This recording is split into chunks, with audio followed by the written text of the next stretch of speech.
Hello, folks. Welcome to Scratch the Surface. I'm EJ Scott. Today, my guest is Brian Stack. You may know Brian from his work for the 2 decades that he worked for Conan O'Brien when he was on NBC, then did Tonight Show on NBC, then he moved over to TBS.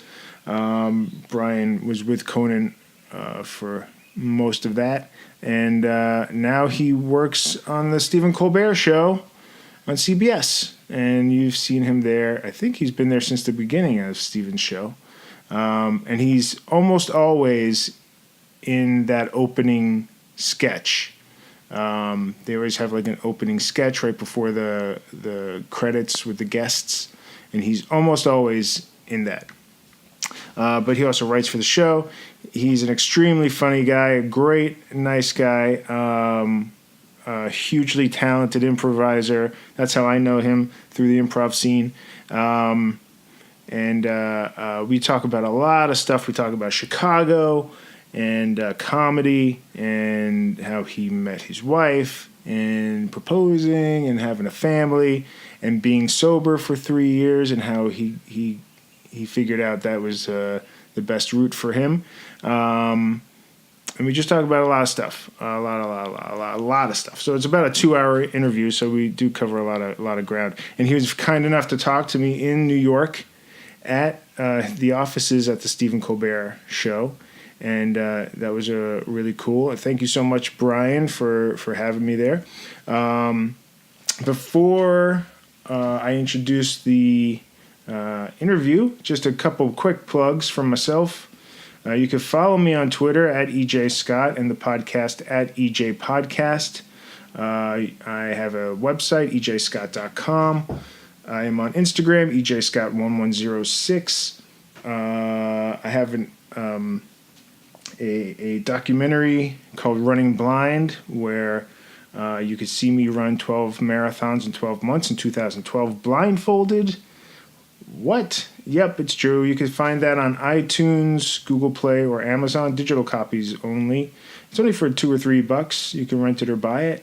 I made that because, or I had help making that, but I did that because I am losing my eyesight to an eye disease called choroideremia, and it runs in my family. And my grandfather was blind. My brother has it. My 2 nephews have it. So it's genetic and degenerative. So I will be blind someday if a treatment is not found. And currently there is no treatment. So always looking for ways to spread awareness about that and raise money for hopefully a treatment or a cure someday.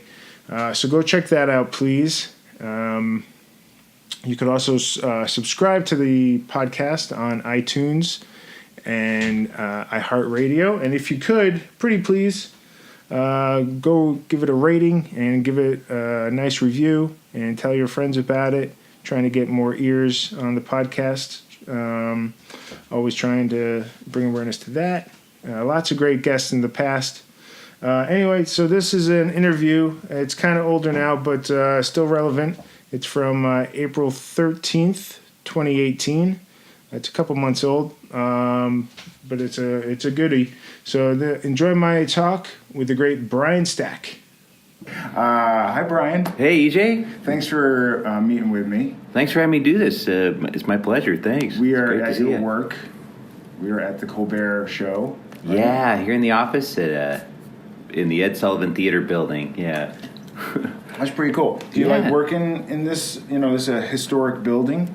I do. I feel very fortunate to get to work in this place with so much history, and to have gotten to work in Rockefeller Center for all those years was a real privilege too. I was there yesterday. Oh yeah, seeing John Lutz. yeah. That building had such a lot of Art Deco charm and so much history and broadcast history that I always felt I never quite got over my being a little starstruck by the building itself and all and what a beautiful building it is inside and out.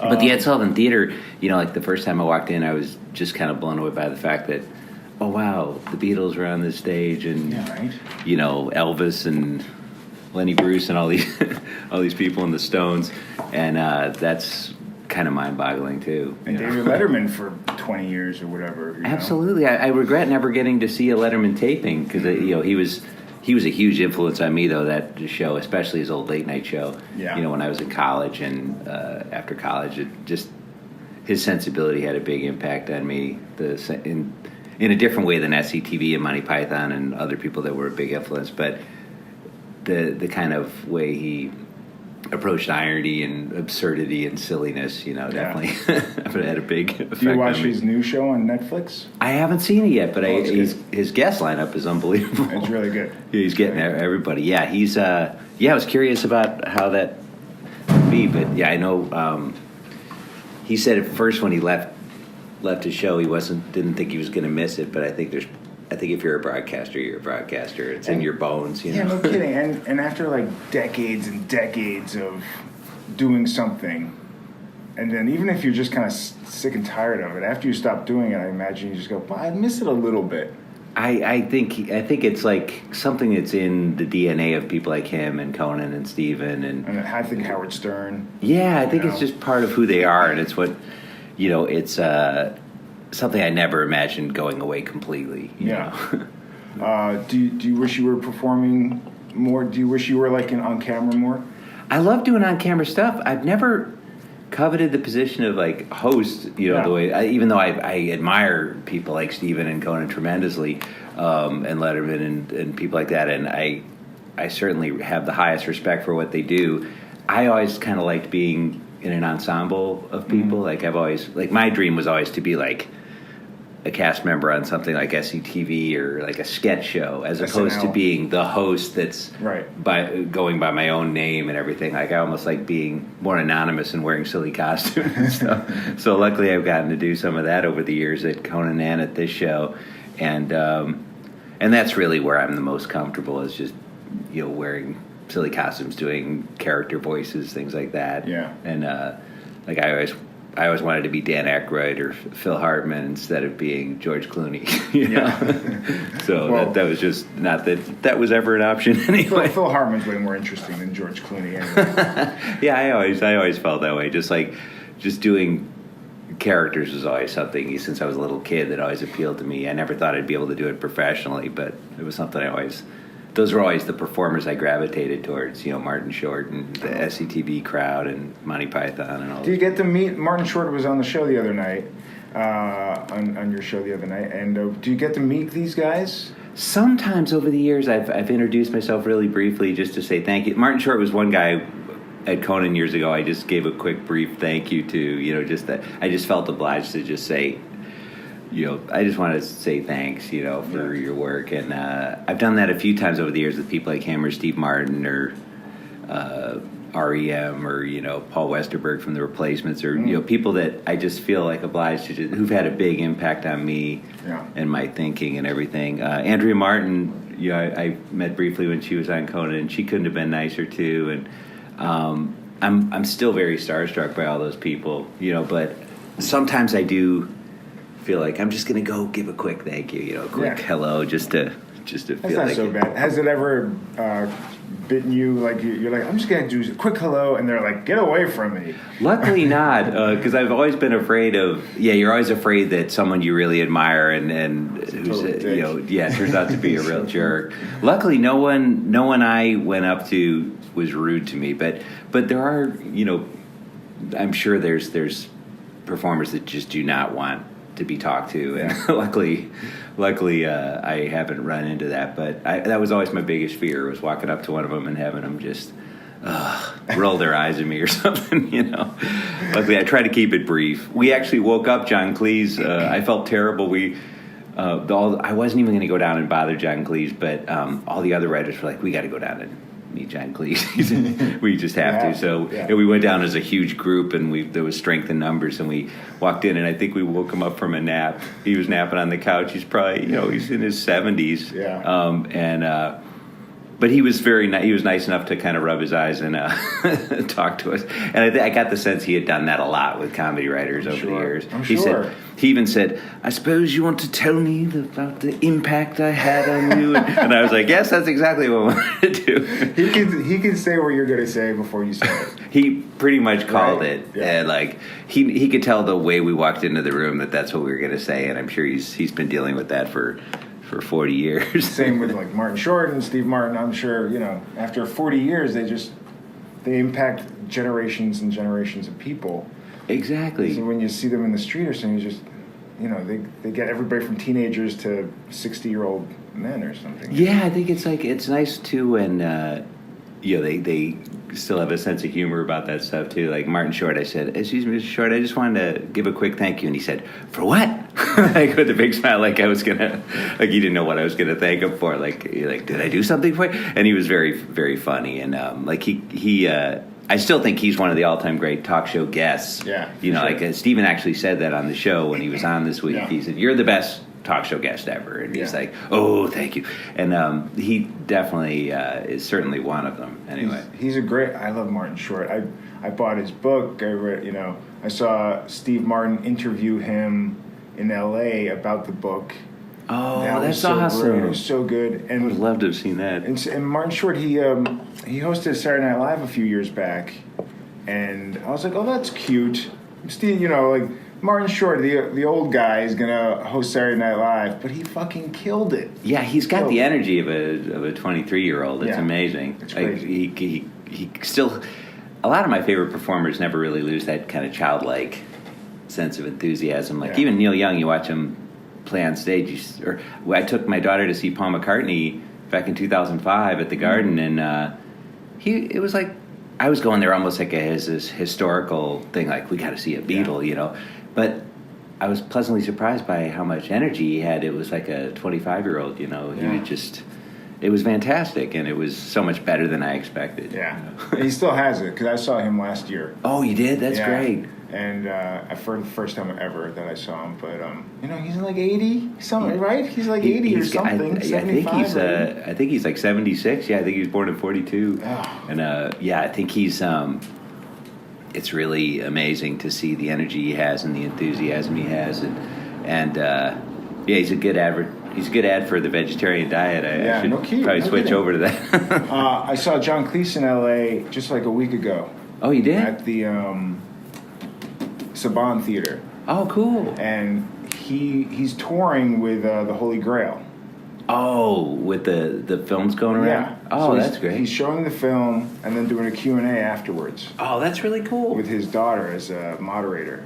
Oh, wow, that's really great. Yeah, for like an hour. So that was really cool. I never got to see him in person or anything, but he was hilarious. Oh, that's just great. So funny. Yeah, he's another hero of mine, and I actually saw Eric Idle once in front of a little video store in Studio City when I was living out there, and it was just very strange when that's one thing about LA is like that I wasn't used to in Chicago or New York, is just seeing famous people just like walking past the Chinese food restaurant or whatever. And In-N-Out Burger. Yeah, I'm just like, there's Eric Idle in front of Hollywood Video. Wonder where he's renting. Yeah, I was kind of curious. So you're from Chicago.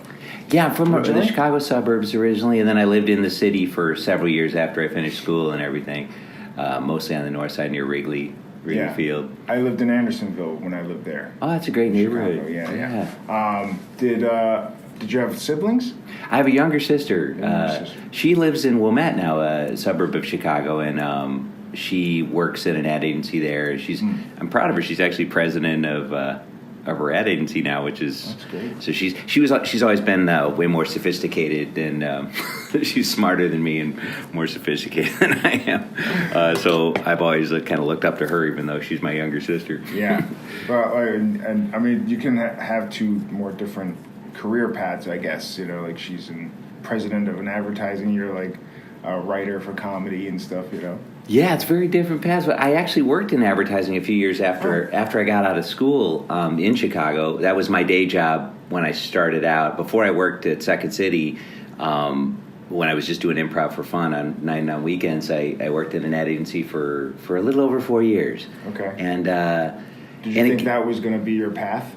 I thought it could possibly be, although I developed a real respect for how hard it is to do well, because it's a real, now when I see a really good ad, like if I'll see how funny the Geico ads are or something, and I'm like, wow, they really jumped through some hoops to do this. This is really, it's really hard to get what the client wants in there and also make it entertaining. So I actually developed a real respect for the level of difficulty of it, and I don't think I ever would have been a great creative director, like a boss. I wouldn't have been I've never really wanted to be anybody's boss. So I've always liked working. Your sister is somebody's boss now. I guess she actually is, and it's funny because I don't know that much about her day-to-day life as president of the ad agency, but it's something that I guess you just learn to kind of put on like if I was in a position of authority like that. It's hard to imagine, but like I would. One of my biggest nightmares is ever having to fire somebody, or you know what I mean, or I just can't even imagine having to do that. So I think I like being part of a staff as opposed to being the guy who's in charge. Yeah. It's funny that you were in advertising and your sister's in advertising. Was there advertising in your family or something? Like, how'd that happen? No, it's kind of odd how it worked out. My dad was in the Army when we were younger and probably would have made it his career if he didn't want... I think he and my mom they never told us this, but I think they just didn't want to have to move around so much and move around. So we settled in Chicago, and he stayed in the Army Reserve and retired as a Army colonel. But after he got back from Vietnam, he left active duty and went and got his MBA and was an investment advisor for many years. And he's retired now, and he's teaching a history class. I think what he really loves is what he really probably should have been was a history professor, because it's what he does it for free. He goes down to University of Illinois Chicago and teaches a military history class. And that's really what he's kind of like. I went to his class and I was just completely... I know I'm prejudiced because it's my dad, but I was really enthralled the whole time. I was like, "Oh, this is what he's born to do," and I could tell how happy he was to do it. But so he must be in his 70s. Right? Yeah, he's 70. This year he'll be 77. Wow. So they had me, but they were pretty young. But they, and my mom was a school teacher, retired school teacher. So most of teachers. What's that? Your parents are teachers. Yeah, actually, in a way, that's what my dad's doing now, even though it's just for fun. He loves it, and my mom, I have the highest respect for teaching as a profession, and I think they should obviously be paid a lot more than they get, and it's not valued nearly enough. How long did your mom teach? She taught for many, many years. I think she taught before I was born, and then for several years she kind of dropped out to kind of get me and my sister kind of started in school and stuff, and then she went back to teaching. I was probably about 10, and maybe a little younger. But she taught sixth grade for many years, and my mom was an elementary school teacher as well. Oh, that's great. 30 years. Oh, I think she was probably close to it. Yeah, over the years. And it was fun to watch her in action once. I went to class once, and I was like, wow, my mom doesn't take any crap. She's like, but you almost have to with like 11-year-olds, or they'll eat you alive. Sixth grade, that's a rough age. Yeah. That's a pretty rough age. Yeah. That's a rebellious age. What were you like as a kid? I was always kind of a quiet, anxious kid in a lot of ways, and like kind of, I was a pretty shy kid, total comedy nerd, and music nerd. Like I always loved music and comedy and movies and pop culture stuff.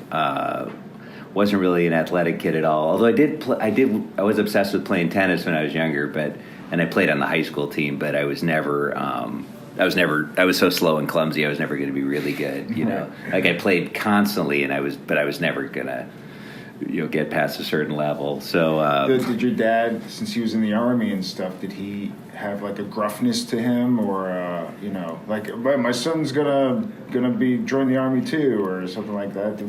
I think there was a part of him that was kind of hoping that I might gravitate in that direction, but He also, it's funny because when he talks about the Army, it's very similar to the way I talk about comedy, and I could see his eyes light up, and I think he recognized that in me, that I had found my thing that I loved, the way he loved the Army and history and things like that. So they were always supportive. I think they kind of thought, like I did, that it was unrealistic to think I'd ever be able to make a living in it. And then it never even occurred to me that I could do it professionally. Just kind of fell into that. But I think they liked the fact that I enjoyed doing it and had kind of what they considered a hobby, which I did too for years. Right. Do they watch you now on TV? They do. They watch. It's funny. My dad. They're both kind of conservative, but they also have a lot of respect for Stephen, and they think he's very funny and smart. Yeah. So, but they're very Republican, So but they don't like Trump. But they don't. Okay. No, they voted for him. They didn't. Oh, they didn't Really? actually. They didn't actually vote for Hillary either. Okay, they didn't, I guess, or didn't vote at all. They didn't, which is kind of, I think, there's probably a lot of Republicans who just couldn't bring themselves to vote for Trump, but didn't want to vote for Hillary. But I voted for Hillary. But Me too. Yeah. But I've always respectfully disagreed with them on that stuff, and they understand how I feel about it, and they don't try to push it on me. But they're wonderful people, and I love them. But it's funny, I always worry that we try to avoid the politics stuff. What about your sister? She's I think kind of leans more in my direction, but I think she it's funny, we don't talk about it that much, but I think she leans more towards the way I see things, but she also, I think she has her own views that we don't talk about it too much, but I've always related to a lot of the things she has to say about issues and stuff, and I think that we probably have more in common than we have differences. It's hard because most of my family voted Trump. Oh, they did? Yeah, okay. And I don't know, it's weird. It's hard. Pretty weird. Yeah, it's a hard thing because it's what I also understand why a lot of people I understand what a genuinely effective con man he is, because having been in New York for over 20 years now, 21 years, I've seen him as a con man in so many different areas, but I never in a million years thought he'd be president. I mean, who did? But I also never underestimated his skills as a bullshitter. Because I think he convinces himself of what he's saying while he's saying it, which is a skill a lot of great bullshitters have. He's basically, obviously, a pathological liar, so he doesn't even have a concept of the truth while he's talking. So he's obviously. But when you spend time in advertising, I feel like he's a salesman. That he would probably be great in advertising, because all you have to do is just say something. Because he said it himself in one of his books. If you just say it enough times, people believe it. Yeah, it's like Joseph Goebbels used to say in Nazi Germany, not to compare necessarily to a Nazi, but he Goebbels used to say, just keep the lie simple and big, and keep saying it, and you keep the message simple and keep hammering away at it. And he does. Yeah, that's what he does. And he's followed. Roy Cohn. If all I ever knew about Trump was that he considered Roy Cohn a friend and mentor, I'd be chilled to the bone, because Roy Cohn was a monster, and he would say, if someone hits you, you hit back 10 times as hard. Never apologize for anything ever. Right. Just simple rules that Trump has used to great effect in his life, and sadly, but because people can be manipulated. Right, and that's part of that's sort of part of what advertising is figuring out the thing that sells, I guess, and what works. I mean, when they advertise a Pepsi commercial, they know that if they light it a certain way and have it the glass dripping a certain way, they know that it does something to people's brains or something. Absolutely. In fact, it's funny. One of my best friends growing up, his dad worked for Pepsi, and one day it was kind of eye-opening to me. He said, boys, nobody needs soft drinks. It's part of my job to make people think they need soft drinks, but nobody needs soft drinks. Like you need a car, you need a house, you need food, you need to eat. Yeah, but you don't need sugary water. Yeah, and he's basically saying that's what marketing is, and that's and I thought that was I was like, wow, you're right. We don't need to drink Pepsi, but you feel like you do, when you watch the ads, and so that was a real, that kind of tore my head off as a kid to hear that. I was like, whoa, what an epiphany. But I like Trump, like you go back to being just a promoter. I saw a Frontline episode before the election on him, and they had these investment bankers that had bailed him out of bankruptcy, and they said, we were going to let him go under, but we stuck with him because he's such a great promoter. He's not a good businessman, but he can sell the hell out of any message. So we thought we could make more money with him promoting his buildings than we could if we let him go under. But they were ready to let him go bankrupt if he hadn't been such a good bullshitter. And that's and I think what helps Trump is that he's shameless. He is, utterly. He's not afraid to say just the most worst thing that Absolutely. you could say just to get to his fan base. I guess. Yeah, he'll say literally anything to them. Yeah, absolutely, and it works a lot of the time. I think fewer people are still conned, but a lot of people are still. The fact that he has even over a third of America supporting him is still mind-boggling to me. But he knows, he knows how to give false hope to a lot of people, and he knows how to play on people's fears and prejudices. Takes advantage. Yeah, I mean it's so glaringly true every day. Do you guys have any Trump supporters that work on the show, like even like lighting or set design or anything like that? Anybody? That's a really good question. Not that I'm aware of, but I would think there's I think it's probably like being a Trump supporter in Hollywood, where you live much of the time. I think there's always been a small part of me that kind of feel sympathy for someone, like for Republicans in Hollywood, like because I was like, it would be hard. You're really outnumbered, and it could probably even at times hurt you career-wise if you're openly conservative in Hollywood. And but Tim Allen's been saying that. Yeah, and like that guy, I have less sympathy for because they said like how rude he was to a friend of mine once. Like I don't think he's a good person, but I'm sure there's some really nice conservatives, like my parents. My parents are very nice people and they're conservatives. But so yeah, come in. Hey, Hey, sorry. That's right. Do you know what? Are you like the only writer here left?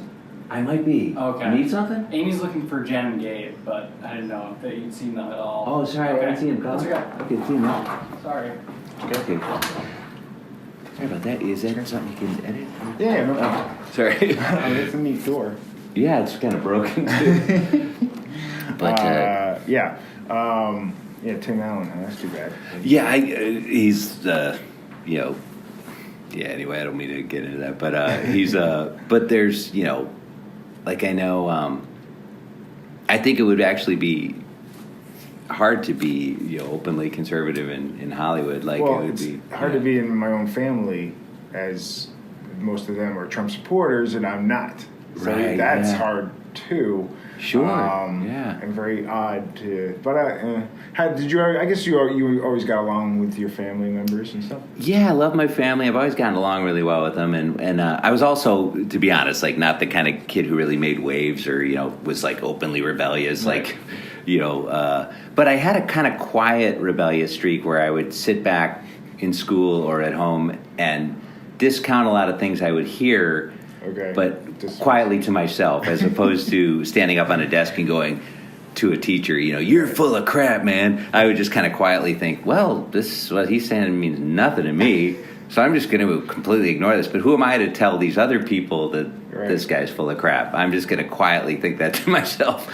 And I remember some of the Monty Python guys saying, and I really related to this, Michael Palin said growing up as a comfortable guy in the suburbs like he did in England, like just similar to what I did in Chicago, just growing up, you don't have, you have a house and you have a family and everything's fine, but you also notice a lot of the stuff that makes no sense to you, and you end up making fun of a lot of the things that you were raised to think were really important and to be taken really seriously. And so, like, I think I've spent a lot of I think it's why I've gravitated towards a lot of silly, irreverent humor that pokes fun at the institutions that I was told to take really seriously growing up. Yeah. It's like it's kind of my way of being so repressed growing up. It's like it lets you. I think by making fun of some of those institutions, I think that's what draws a lot of people into comedy. Is kind of like John Cleese said. One of the reasons he wrote so many sketches about accountants was because his family wanted him to be an accountant. And he's like, oh, I do not want to be an accountant. So he'd write sketches about what he imagined that life to be and why he didn't want to do it. I mean, that's a form of rebellion too, right? I mean, comedy itself is pretty rebellious. Absolutely. I think that's it's, I think, the same reason, like I've always envied musicians and bands that had a rebellious streak to them, but I was always maybe too quiet and polite to openly take a big rebellious stand myself, so I would do it in more subtle, kind of quiet ways. But my mom has always said I was very quietly stubborn in my own way. Like, it was really hard to get me to do anything that I didn't want to do, but I wouldn't, like, I wasn't the shake my fist at my parents type. I would just kind of quietly not do what authority figures wanted me to do. And you mess up your own hair and be like, I just messed up my hair. Yeah, exactly. It's not a mohawk, but it's not brushed either. Yeah, it's like, that was basically the level of my rebellion. Well, you were a good kid then. I mean, if I ever have a kid, I would love a kid that's like, the worst thing they do is like quiet rebellion. Yeah, I never, broke windows and stuff, but I would no drugs, no smoking. Yeah, I would like I occasionally even though I got later on, drank way too much, especially during my improv day, like Chicago improv days and stuff. I was never like the early, didn't sit around in high school taking drugs or going out partying or anything. I was too repressed and guilty to do that, but definitely drank too much later on. Yeah. Do you still drink? No, I don't actually. I gave it up a few years back. Luckily it never became such a problem that it was, when I missed work or, wrecked a car or anything, but it was definitely, I think my life's better without it. Yeah. That's for sure. You realize that? Yeah. Was there something that made you think that specifically? Well, I think it was a combination of things. I think it was, I think I was less emotionally present when I was drinking than I should have been. Like, I think it's almost like there's in a weird way, like I think and one of the reasons I think, I turned to it in the first place was it cloud, when you think too much or you are worried about stuff, it kind of would cloud things over, but that would also put a buffer between you and people you care about sometimes, Right. So it was, it was just one of those things where it just kind of dawned on me. I was like, I just think this has got to go, And it's the one thing I ever related to that George W. Bush ever said was he said that booze used to compete with his family.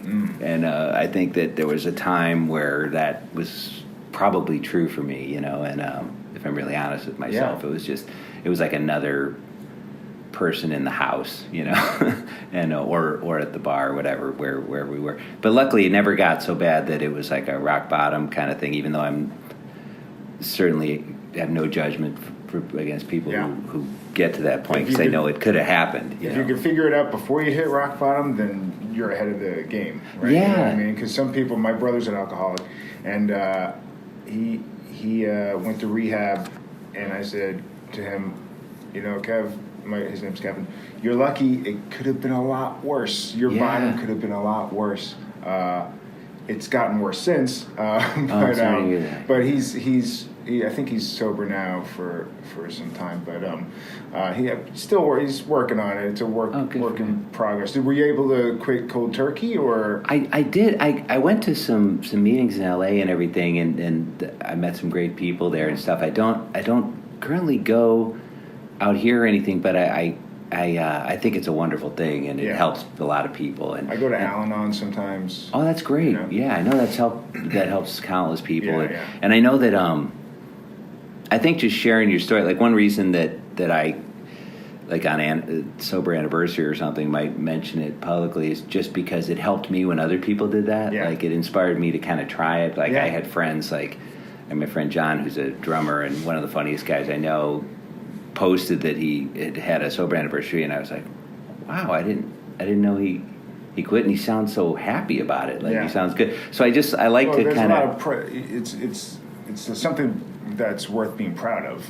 Yeah, it's a really hard thing. And yeah, I think I remember before I drank. I remember I used to think, wow, what would it be like to say, I haven't drunk in 3 years? Yeah. Wouldn't that be cool? And I was like, that's probably enough reason why I should have quit sooner than I did. If you're fantasizing about saying you don't drink anymore, it's probably a good time to stop. But I certainly have, one of the reasons that I'm always happy to talk about it is just because it helped me when other people talked about it. Yeah, for sure. Well, it helps not to make it so shameful or embarrassing, you know what I mean? Like, a lot of people, it's not like a few people go through this thing. A lot of people go through this stuff. Absolutely, and it crosses all, socioeconomic class. Like, you go to one of those meetings, and there's people from all walks of life. Yeah. And the stories you'd hear, like, in the meetings I did go to, were so inspiring, and you just talk to people who. Like, there was a woman, I remember the first meeting I went to, there was a woman who was celebrating her 37th anniversary, and I just said, this is actually my first day, and she said, well, you're saving yourself a lot of misery. Yeah. And I remember, and she just seemed so happy, and she just seemed so, like, proud such a of sunny herself. Person. Like, she obviously, in the last 37 years, her life was so much better. And but I'm not saying that it's for everybody, and I also, most people I know and most of my friends, it's fine for them, and I think a lot of them, I'm not saying everybody, that nobody should drink by any means, like most of my friends, I whatever they want to do, and they're fine with it, and for the most part, I was fine with it, in many ways, but I just think my life's better without it. Yeah. Me, myself. I'm not saying that's for everybody. Do you have alcoholism in your family? It's funny. My parents never really drank. My dad, they'll have drinks here and there socially.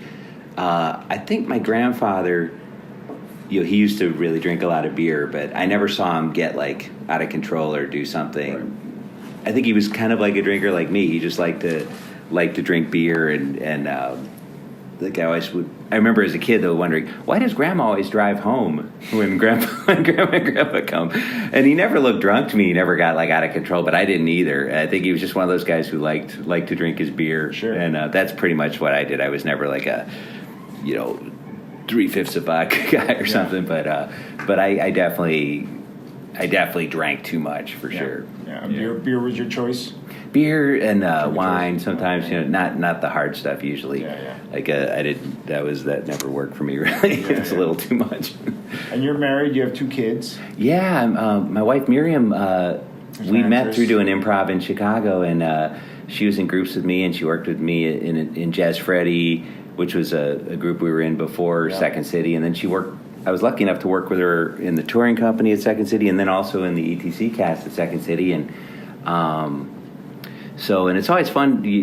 Nowadays, we rarely get to do shows together, but once in a while we'll do an improv show. Yeah. And it's always fun to work with her, and she's a lot funnier than I am. So she's it's always fun to get back on stage with her once in a while. I saw her in John Glazer Loves Gear. Oh yeah, they just finished shooting the second season. There's a second season? Yeah. I'm so happy to hear that. It is such a good show. It is such a unique.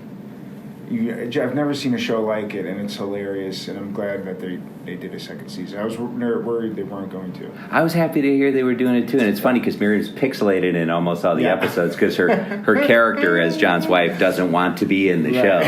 So it's like a mockumentary, documentary-ish type style. Yeah, it's kind of a heightened version of John's actual real love of gadgets and gear and stuff, and also and it's so funny because John... I also loved his show Delocated, and I love that John makes himself such a jerk in his own shows because he's such a great guy, but he loves to play a guy who's being really selfish and being kind of an idiot, and he's so funny doing that. And I was lucky enough we got hired at Second City the exact same day, actually, John and I, in November of '92, and I remember him sitting on the bench, and I didn't know who he was.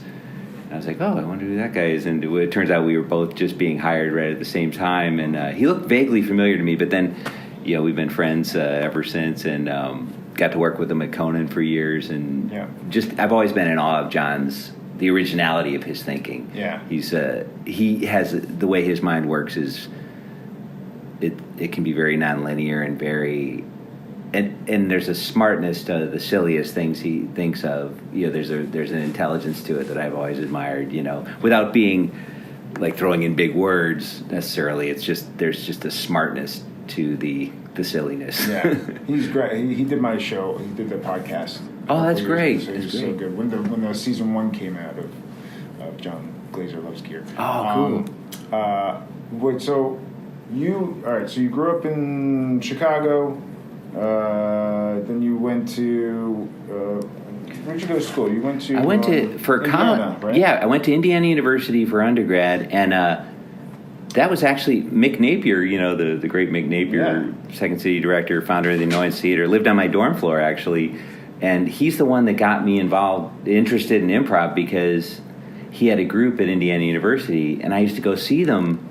But I didn't have the guts to audition. Yeah. But he had an amazing group. It was Faith Soloway, who's the sister of Jill Soloway, who created Transparent and worked at 6 Feet Under and everything. And Faith was just great. Later became mostly a musician, but she's also a very funny comedy writer and performer. Mm-hmm. But she ended up playing piano at Second City years later. But Joe Bill was in that group, and people, and Mick. And I remember Mick used to encourage me to maybe come by and audition, but I was too nervous to try it. I was so afraid. I love comedy so much, I was afraid of being bad at it. And I also respected Mick so much. He was the funniest and most original person I'd ever met, certainly up to that point. Still one of the funniest. Still and very unique. And yeah. I remember just wanting to hang out. Like, every time I was around Mick in the dorm, he was a year older than me, but he was...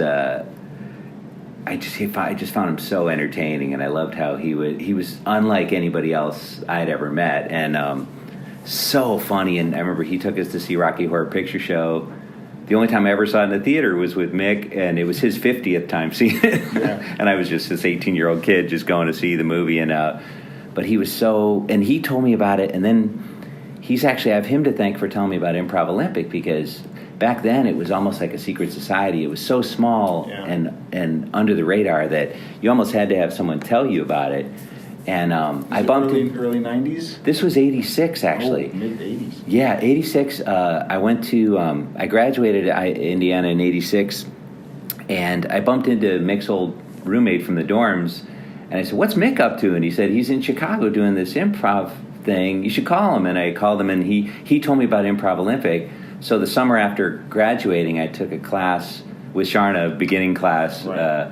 And that's actually where I did this little interview with Del Close. That's actually on YouTube. If you put in YouTube, Del Close 1986, this ridiculous little intern video I did. I was just a college intern at the time.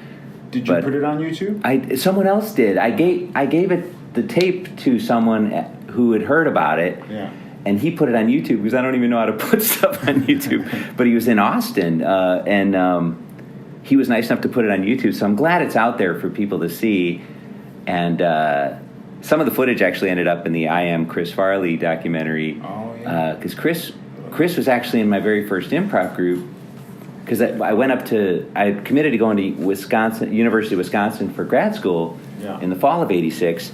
And I fell so in love with improv that summer from my beginning class with Sharna, and she put me on a team, but I left. I had to leave before the team could perform. Right. So I get up to Madison, and by sheer luck, there's this little improv theater, the Arc Theater, and I was so mad at myself for chickening out for mixed group that I auditioned for this group. And Chris was in that first group I was in. Was Pat Finn also on that team? I met Pat later, because Pat went to college with Chris at Marquette. Yeah. And I met Pat through Chris. I thought Pat was doing that improv in that theater too. They performed together at Marquette a little bit, okay. And then when Chris moved back to Madison, which is where his family's from, and he started doing improv at the Arc. And then when I went back, Chris left Madison in '87, and I left in '88. But when I would go up to Chicago to visit him, that was when I met Pat, and he said, "This is my buddy Pat. We went to college together," and now Pat ended up being one of my best friends later on. And it was funny too because I found myself wondering who got what from whom, because he and Chris had such similar mannerisms and bits that I was like, wait, did Chris steal this from Pat? They or did still Pat do. take the Pat still he does stuff of like, is that like Farley thing that he just did, or is that? Well, sometimes they said it was a weird parallel thinking thing too, because they used to do this thing where Chris would do this thing in Madison that always killed me, that Pat used to do too, which is if some pretty young women were walking past or something, they would drop and start doing push-ups, and they'd go 198, 109, like they would start with 198, and it always made me laugh every time. And I found out Pat had done that too, and I don't even know which of them started it, but I think they had a big influence on each other. Yeah. And Chris was it was so obvious, and I'd say the same thing about Pat, that they were so funny in ways that like I was kind of quietly non-physically funny, and when I was lucky, I was funny when I was on a good night, but I was mostly a verbal kind of guy. Right. And Chris and voices too, you did voices and stuff. Yeah, characters and stuff like that.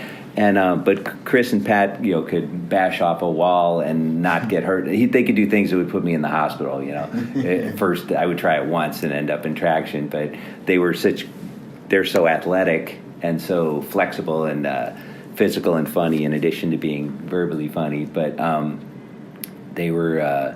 But Chris, I wish more people could have seen him live, because I remember going back when I first got back to Chicago. I remember just seeing him at Second City, and I saw him when he was starting out at Improv Olympic too, and just seeing him do Matt Foley like live on stage at Second City was just one of the most. As funny as it was on SNL later, and it was hilarious, and it's a reason I understand like why it made him such a big star. Seeing it live on stage at Second City was probably the most powerful thing I've ever seen live in a room in terms of its effect on the audience. An entire room of people breathlessly laughing, and Bob Odenkirk was on stage with them doing it, and Holly Wortell and Tim Meadows, and would they crack up? Like they've probably seen him do it a million times, but it's still so funny. That would they ever? I bet they did. They held it together the nights I saw it, probably because they were sticking to the script. But I guess when they did it on SNL, I guess it was so new to all of those people that they were having a hard time holding it together. Yeah. But I'd never seen anything wipe a room full of people out the way that did. And were you close with Chris? I was early on. I got to be, even though we're totally different. But then he was in another stratosphere. He was on such a fast track to fame that later on, like I would run into him now and then. But he was in another universe for me at that point. Like when he got so big so fast. And I went to his first SNL show, and that was really it was so exciting, because you never expect to. How did you get to go to that? I was lucky enough. Chris's family was using his tickets, but Bob Odenkirk, who was very nice enough to just give me a ticket, even though I barely knew him, he was nice enough to get me a ticket to that show. It was fall of 1990, and I'll always be grateful to him for that. And he had no reason to help me out like that, And were you in Chicago? Did you have to fly to New York? I did. I flew in with Noah Gregoropoulos and Matt Need, and we ended up going to see his first show, and it was just so surreal just seeing that first show, and I would see him now and then over the years, but later on it was almost like he was a movie star, and I was just like a local Chicago improv guy, and so you were intimidated by him by that point, I guess. I think it was just I was so happy for him, but I just was moving in completely different worlds. He was in LA or New York, and then when he came back to Chicago, I was in New York when I had started with Conan. And it was actually Conan that came in and told us Chris had passed away, and it was December of '97. I'll never forget it, and it was just so sad and so shocking. I mean, a lot of people were saying, "Oh, they weren't surprised at all," but he always had he had so much personal power that I always felt like he was just going to be a big, older guy like his dad, who, kind of with a scotch in his hand maybe, but having a bunch of kids himself and running around and going to the country club and, eating a steak. And, I always imagined him being a older big guy like his dad, I guess he did some stuff that his dad didn't do. That was part of the. That was the. And a lot of it too. Probably. And I was so naive about that stuff because with Chris, like I knew in Chicago, the worst thing you ever saw was, most of us were just a bunch of drunks, and I never saw hard drugs even like at parties or anything. And so when Pat and I were on tour with Second City in early '93, I remember we met up with Chris and went out with him, and that was the first indication I had gotten that he'd had any issues with drugs, because he had talked about he had just come back from a rehab, and I didn't even know that he had gone through rehab, and so that was all very new to me. And for hard drugs, that I was so naive and sheltered from that stuff that I never knew anybody that had ever taken hard stuff. Was it like heroin? Yeah, stuff like that, like where it was, and so that was so alien to me that it was hard to wrap my mind around the fact that it had entered his life, and the fact that. But then he got clean for a long time, and I remember bumping into him in Madison. I was there in '94, and I bumped into him, and he looked so great. He lost all his weight, and he was clean, and he was drinking a Coke, and he just looked so great. And like Pat often would say, "Stay here, man. Stay here. Stay in this place." Yeah. Because he was at the top of his game, career-wise and health-wise. And then when I saw him, that last time he hosted SNL was my first real look at how unhealthy he looked, and how that was shocking to me. And that was the first time I got really worried, because I think I'd been naive about how. That was the one that Chris Rock was there. Yeah. As a backup. Oh, was he really? I didn't even know that. Rock was there because they were not sure Chris would show up.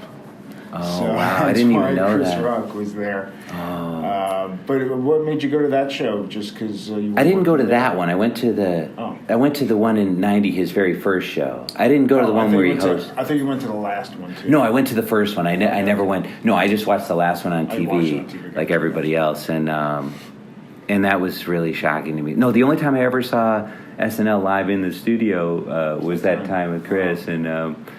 And did you ever audition for SNL? I actually did. In '95, they came to Chicago and were looking at people, and I was not expecting to get a chance to. And they flew a few of us out. That was the year they hired Dave Koechner and Nancy Walls.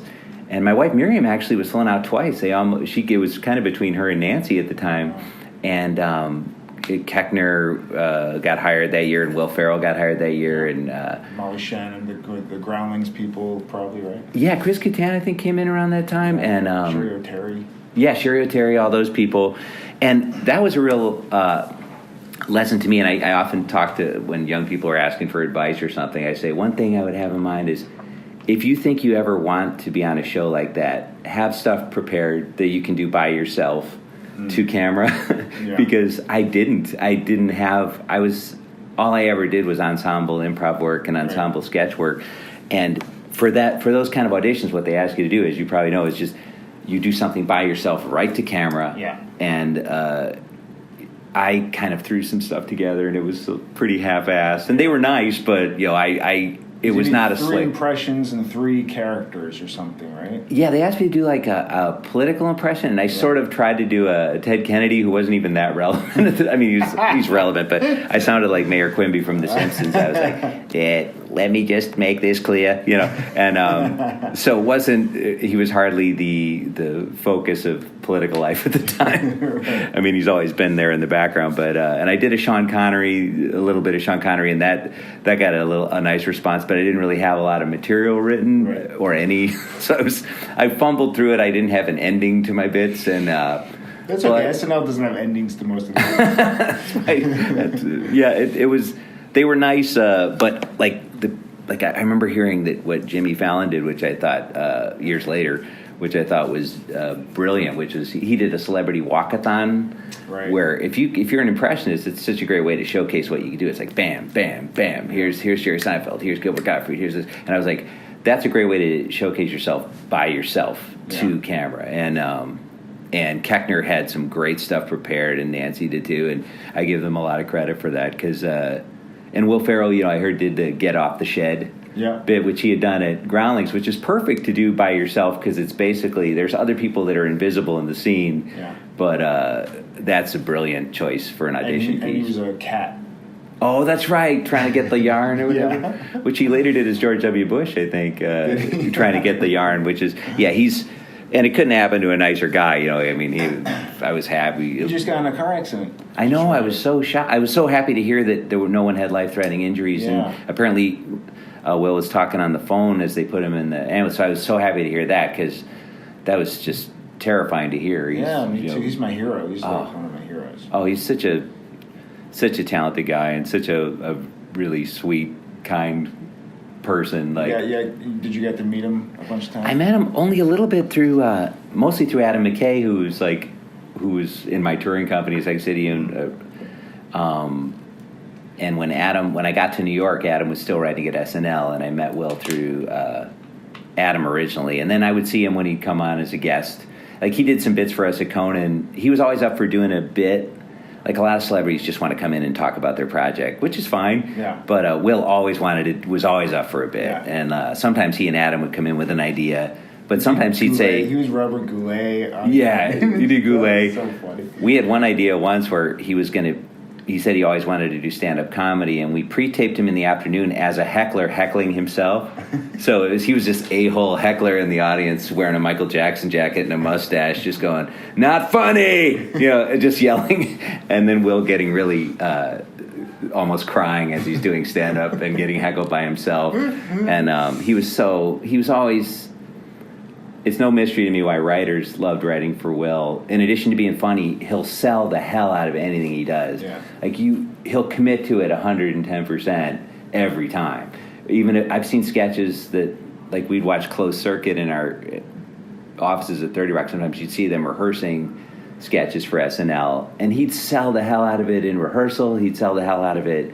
Even if a lot of the sketches would get cut, you always got the sense that he was going to give it his full commitment. Well, I used to hear stories about him that he would come to work as a character and stay in that character all day.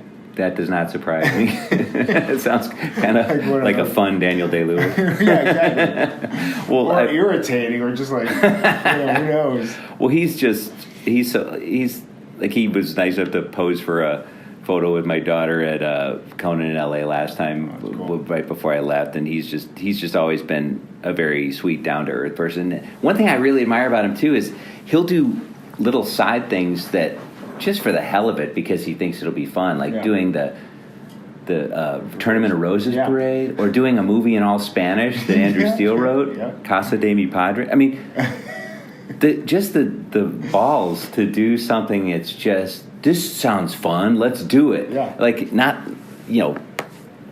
going completely against conventional wisdom, which is you do the biggest, comedy idea you can find, highest concept. He'll just say, I'd rather dress up like Orson Welles and do this show on IFC where I'm drinking out of a big wine glass. That sounds more fun to me than doing the big movie over here, even though he does big movies. Spoils of Babylon. Yeah, exactly. And or doing a Lifetime movie with Kristen Wiig. Yeah, that was just crazy. That's one reason I admire those people so much. And Kristen Wiig's another person that's I couldn't have a higher admiration for. She's like a female Peter Sellers, but more grounded and mentally healthy. Probably kinder. Yes, I've only talked to her a couple times, but she's incredibly sweet. But you went to school originally. You studied like psychology or something, didn't you? Yeah, undergrad I was a telecommunications and psychology minor, telecommunications major, and then I went to when I went to a University of Wisconsin. It was in the comm arts department, but most of the classes were related to psychology in some way. So like what were you thinking you wanted to be? To tell you the truth, I went to grad school for all the wrong reasons. They offered me a teaching assistantship where I was be a TA for professors, and that would pay for school. And I didn't know what I wanted to do in life, and I was interested in psychology, so I went kind of thinking, well, I'm interested in this, so I thought maybe I'll go on for a PhD. But once I was there, I got so distracted by comedy that, to tell you the truth, my focus was so drawn in that direction that it was kind of hard for school to compete with the ARC Theater, because I was all I really cared about every week was I couldn't wait for that Saturday improv show or whatever, and hanging out with those people.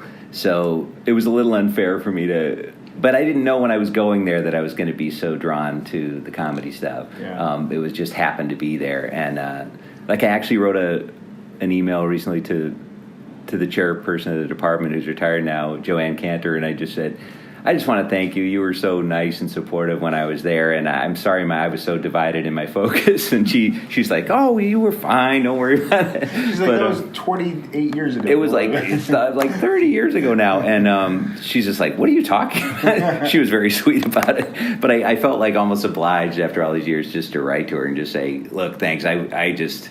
my head was not completely in the game. I was like... Does that help you? I mean, 30 years later, I'm sure that woman's not probably thinking of it. No, not at all. But you're thinking of it. So does that help you kind of write it down and send it out and kind of free your own spirit or something? Yeah, I guess it's in a weird way, even though alcohol wasn't involved in it, it was almost like making amends. And it was a weird feeling, even though I wasn't thinking of it like that.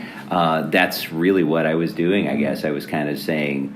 look, it's been a long time, but this is something I've always had a lot of respect for you, and I felt like I wasn't giving it my all in grad school when I was there, even though I got the master's degree, but I really had no business being in grad school in many ways. But I loved University of Wisconsin, and I loved Madison, and I loved the Arc, so I cherish those years I spent there.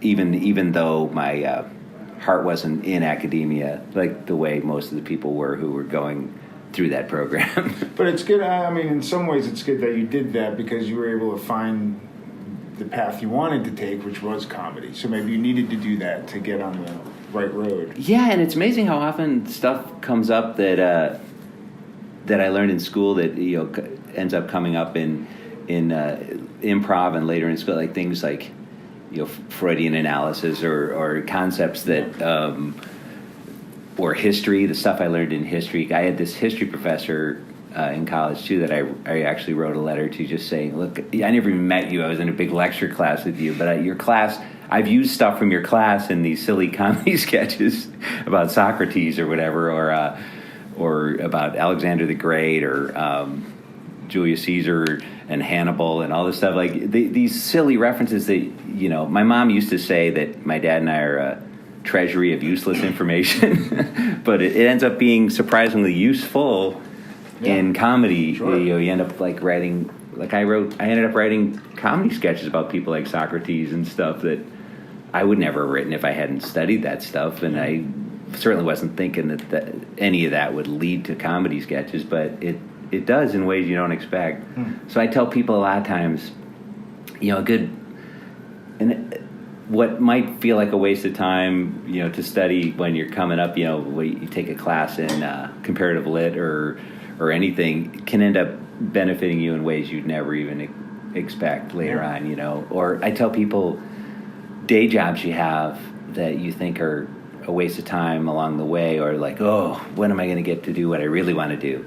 It's amazing how many times those jobs end up feeding your comedy work later on. Like Ricky Gervais said he could never have made The Office if he hadn't worked in an office, right? In an office that he felt very stifled in or whatever. Or, you look at David Mamet writing Glengarry Glen Ross because he worked in a real estate office like that, So there are ways it can obviously feed your work later on, even though you didn't want that job maybe when you first had it, it can end up paying dividends later that you didn't see coming. Yeah. Were your parents always supportive of your choices, of your, especially like switching from a kind of a serious career to, I'm going to do comedy, and I don't know if it's going to pay anything ever, but I'm going to take improv and move to Chicago and all that stuff? Well, they were probably quietly worried a lot of times, but I think that I always had a day job when I was doing it. And I always admired my friends who moved to Chicago just to do improv, and just left Kansas City or left Massachusetts and just, I'm going to move to Chicago and do this thing. That's where I was from anyway, so it didn't feel like such a huge leap to my parents or to me. Right. I don't honestly know if I would have had the guts, let's say the the center of improv was Cleveland, and I was from Chicago. I don't know if I would have said, Mom, Dad, I'm moving to Cleveland to pursue this. I like to think maybe I would have had the guts to do that, like my friends did moving to Chicago, but I was from there anyway, so it didn't feel like such a huge gamble. And I think they were like, well, he's got a job, and he's doing this improv thing on the weekends. It's kind of like, I think they thought it was kind of like I was going bowling, you know, which is in a way I was. Did they come watch you perform?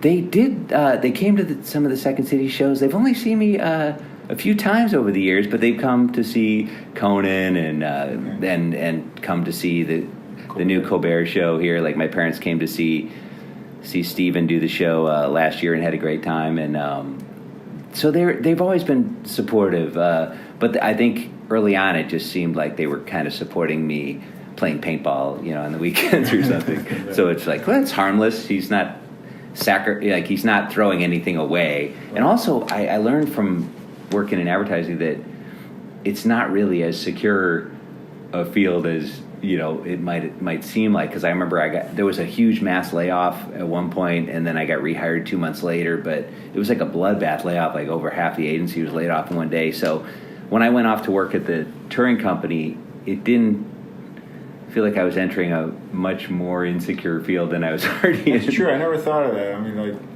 the jobs I've had, the odd jobs, like some of them had layoffs and stuff too. So I'm like, well, what's the difference if you go into whatever? There's a risk all the time. So you might as well do something you like. Yeah, I think that also I was young and single at the time. Like I feel for people that have kids.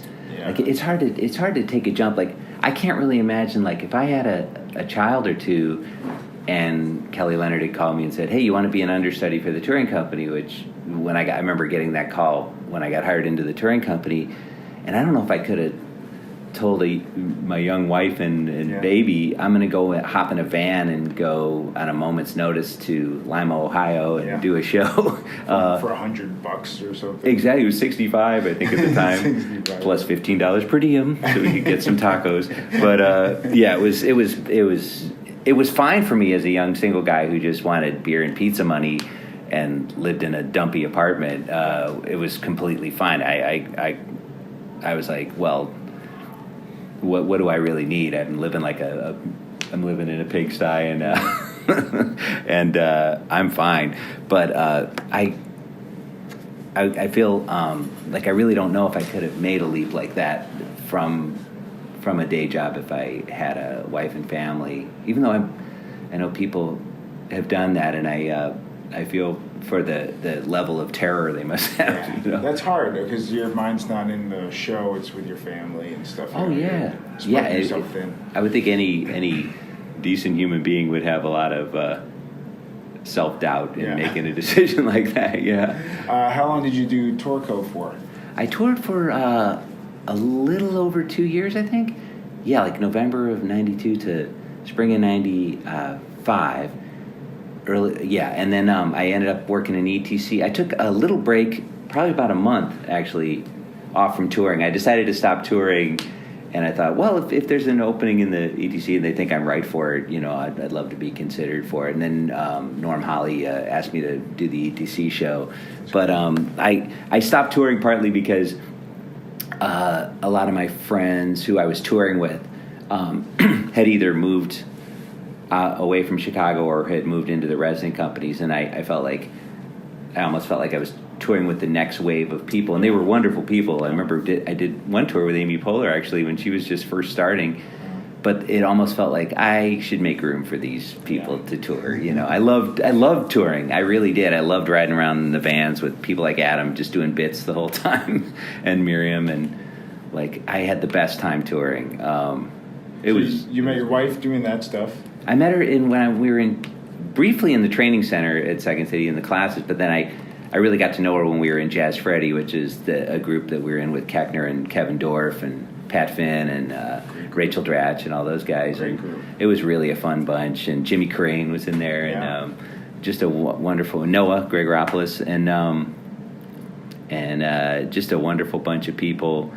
And that group I honestly don't think I ever would have worked at Second City if it weren't for Jazz Freddy, because my auditions at Second City, I was always so in my head and so I would get just mental paralysis from wanting to work there so bad that I didn't give myself that freedom to fail, in an improv. And it made it even harder because sometimes people would recommend me going, hey, take a look at Brian. Yeah, we think he's good. And then I'd go in there and they'd be like, why would we want to? This guy can barely talk, because I would get so I would just get so frozen in my I head. hate auditioning for stuff like that. Were you good at that? No, not at all. I was good at voiceover auditions later on because it's so anonymous. You're in a booth. Yeah. But Second City auditions, I wanted it so bad. Yeah. It was always my dream to work there. And I said this in Jimmy Carrane's podcast actually, but I really do feel this way. It always felt like I would compare it to if you have a soulmate or dream woman that you're hopelessly in love with, and someone says, once a year we're going to let you into a room for 5 minutes with her to win her over. And it's like, you're just going to be a nervous wreck. It's like, this is my only chance.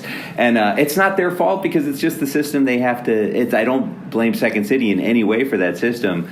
But thankfully they came to see Jazz Freddy, and I didn't know they were in the audience, and I was comfortable and relaxed and just having a great time. Yeah. And so they hired me from that, and they hired Miriam and Keckner and Rachel and Pat and all those guys from that group. So I'm always been grateful to Jazz Freddy for that, because I really don't think I ever would have gotten in through the audition process. Yeah. I was such a wreck.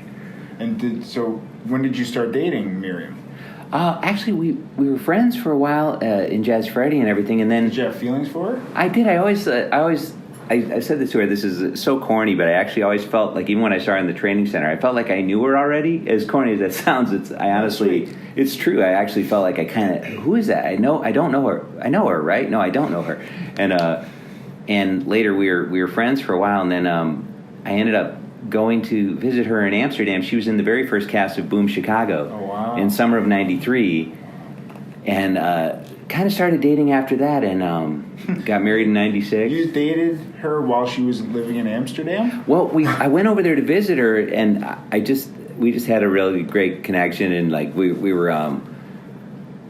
basically, and then we got married in '96. But we toured for a while at first. When she came back she only did a summer with Boom Chicago. Okay. It was their very first year. Yeah.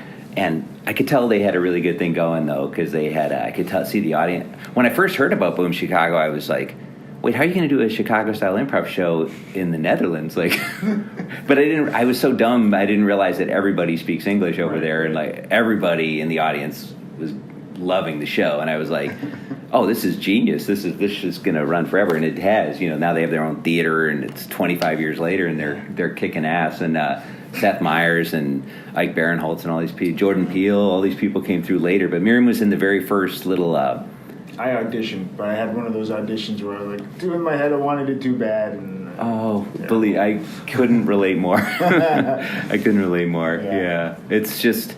I think that's why I feel so much for... I still get... When I hear they're having Second City auditions, to this day...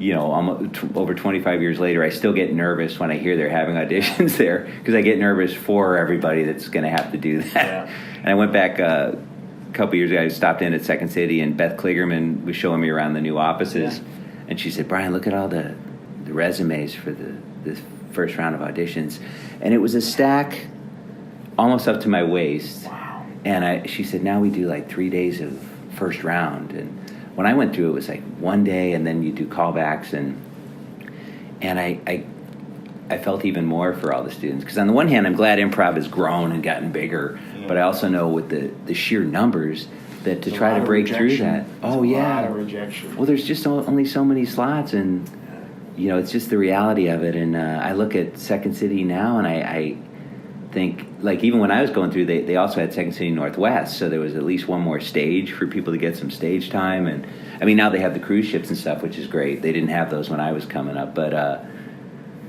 I just feel for all the young people. But I also know it's always a double-edged sword, because on the other hand, there's a lot more stages, there's a lot more improv around the country, there's a lot more festivals, there's a lot more classes and teachers and more opportunity to learn, but it's also the sheer numbers can be a little daunting. Oh yeah. Oh yeah. So you guys got married in '96, you said? Yeah. How'd you propose? Oh, it was so crazy. I had been planning on doing it at some point Miriam gets mad when I make fun of this, but I would never have done it like this if I'd really... She was understudying the Second City main stage on New Year's Eve. It's so corny. And I went backstage during intermission, and we're in this dirty stairwell backstage at Second City. Garbage bags are on the floor, and I just blurted out. I said, "Will you marry me?" And she said, "Yeah." And it was so funny. I because of that, she was a little bit late for her call to start the sex act. And Scott Adds had jokingly said, "What do you do? Ask you to marry him or something?" Like, well, of course that can't be what happened, because nobody would do that in a crappy stairwell. And she goes, yeah, he actually did. So it was, I had friends that have everything elaborately planned, and the chocolate mousse has a ring in it or whatever, and I was just like, oh, I should have planned it. But she's like, she gets mad when I make fun of it, but I certainly wouldn't have done it that way if I'd thought more about it. I thought it through a little bit. It just kind of... Was it spontaneous? It was kind of. I mean, I'd been wanting to do it, but it just came out.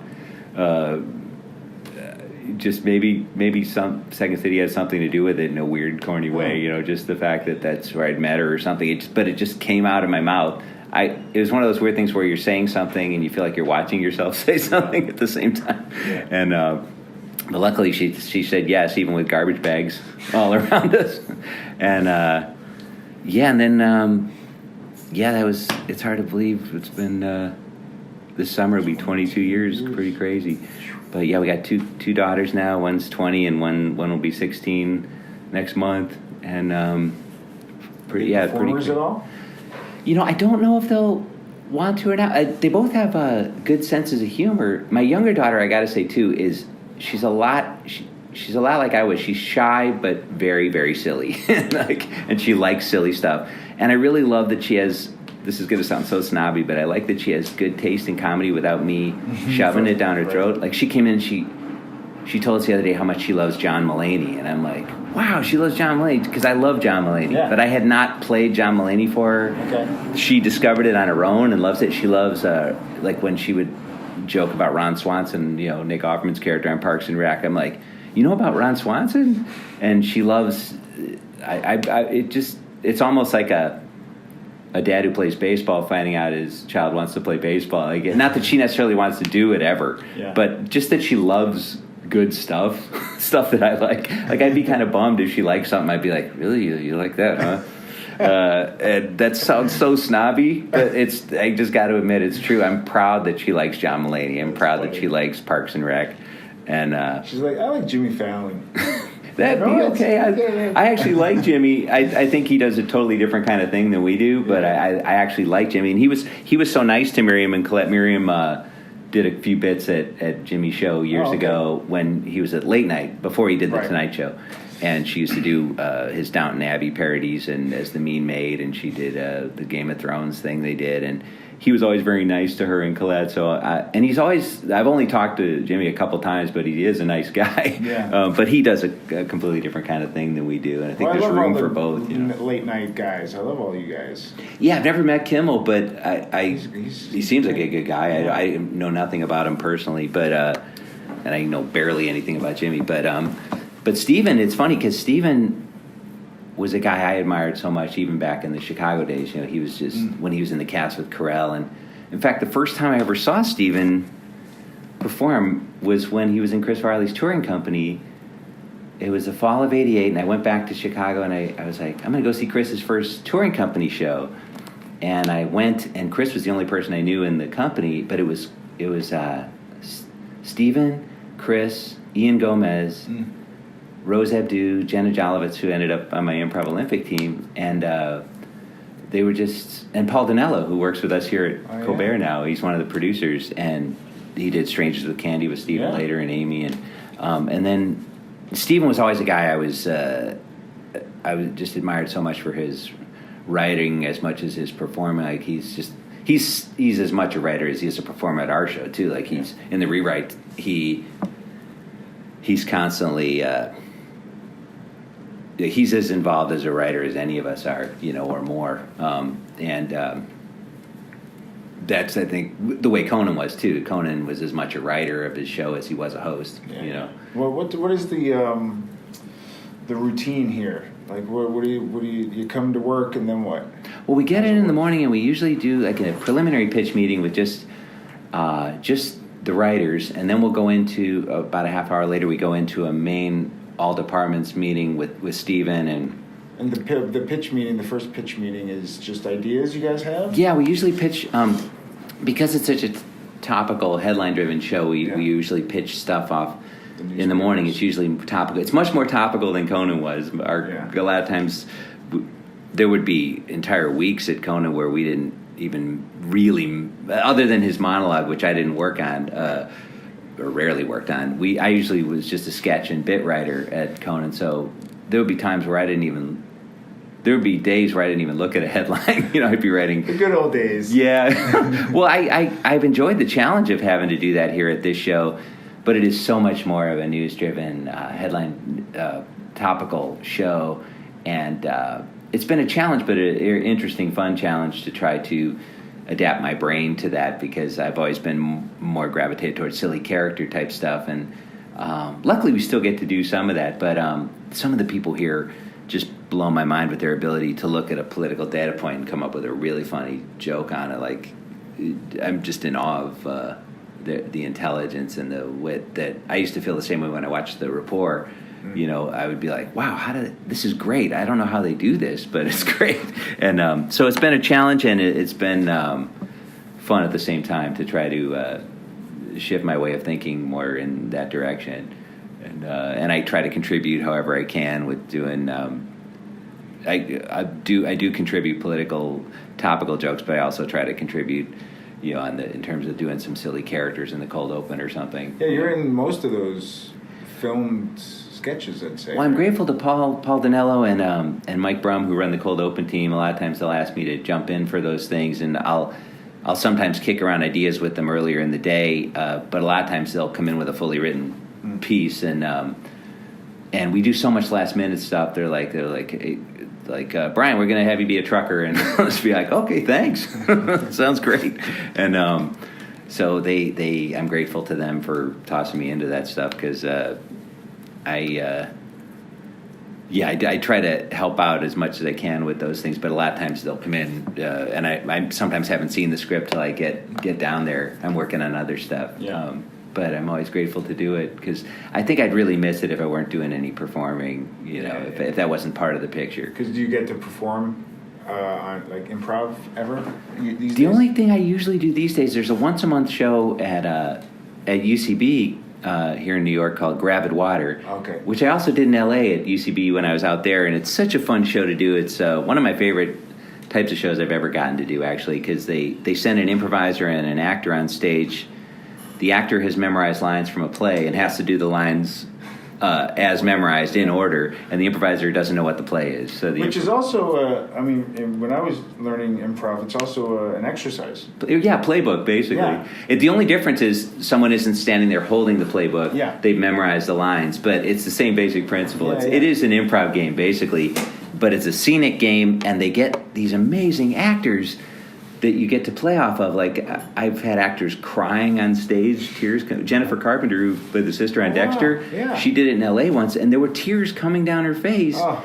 And I almost wanted to just stop the scene and just clap, I was blown away with these people who go to Juilliard or whatever, and I'm just like, how do you do that? Like, I honestly wanted to stop the scene and ask her how she did that.